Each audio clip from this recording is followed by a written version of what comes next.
Assalamu alaikum. La leçon d'aujourd'hui est consacrée aux voyelles arabes. À la fin de cette leçon, vous saurez reconnaître les voyelles courtes et les voyelles longues en arabe. Vous saurez aussi lire correctement des syllabes et des mots qui contiennent la lettre B, T et Th.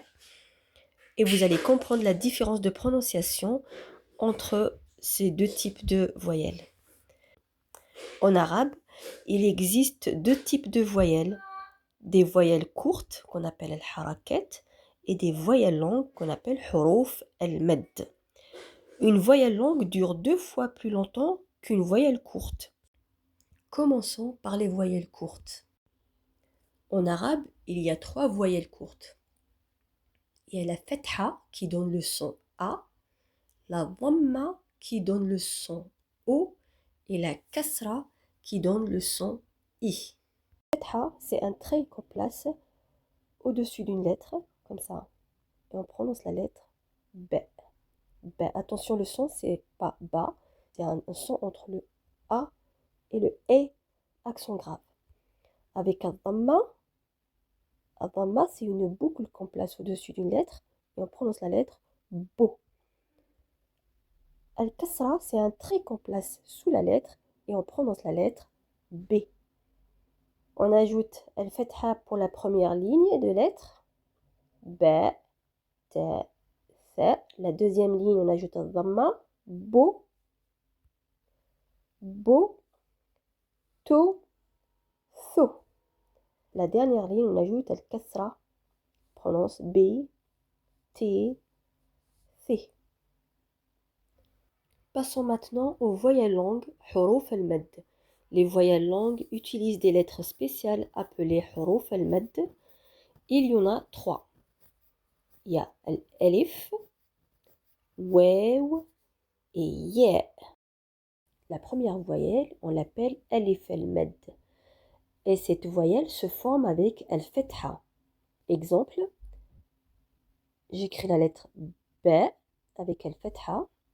Si je lui rajoute alif al-mad, la voyelle longue, on l'écrit comme ça et on la prononce B, B.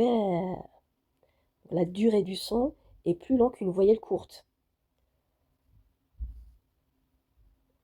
Exemple avec T, on prononce T, mais si on lui ajoute la voyelle longue, on prononce T. La deuxième voyelle longue qui donne le son I, on l'utilise avec des lettres qui ont al-kasra. Exemple, B,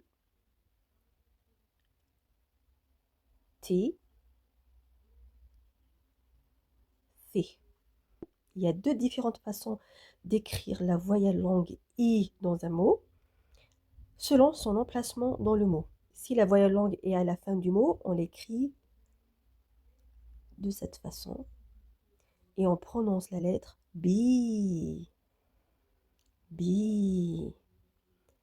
Pareil pour T, on prononce T. Et pour la lettre F, on prononce Fi. B, T, Fi. Si la voyelle longue se trouve au milieu de mots, donc on l'écrit de cette façon. B, T,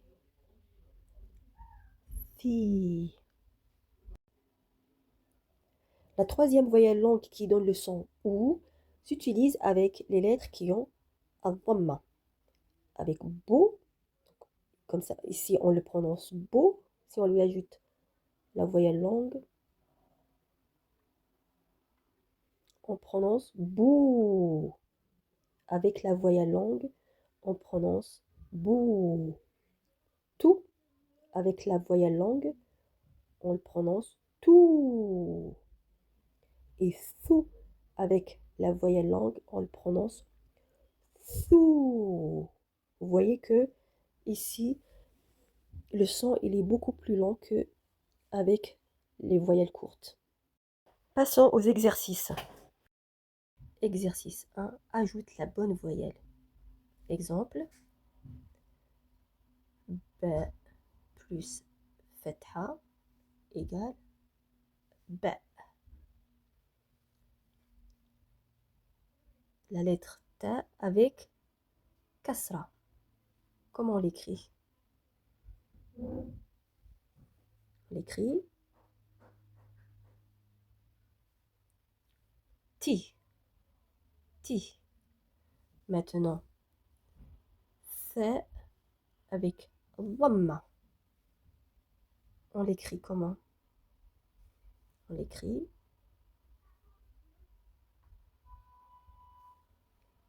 thu. Harful ba avec al-fatha. On l'écrit ba.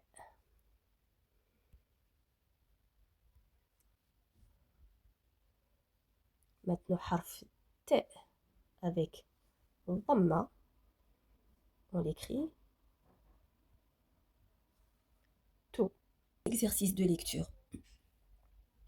Ba, bi, bo.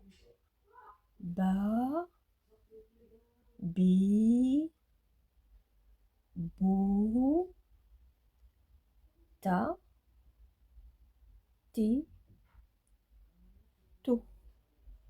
Ta, ti, to, tha, fi, thu, tha, fi, thu. Le dernier exercice, c'est une dictée, écrit en arabe. La première lettre, ba, ba. La deuxième lettre, bi, bi. La troisième lettre, tou, tou. La quatrième lettre, tha. La lettre suivante, thou.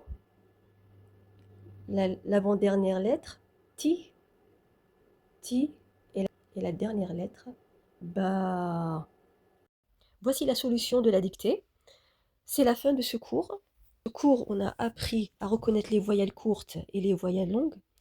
Et on a compris aussi la différence entre les deux types de voyelles. Je vous dis à la prochaine leçon, Inch'Allah. Assalamu alaikum.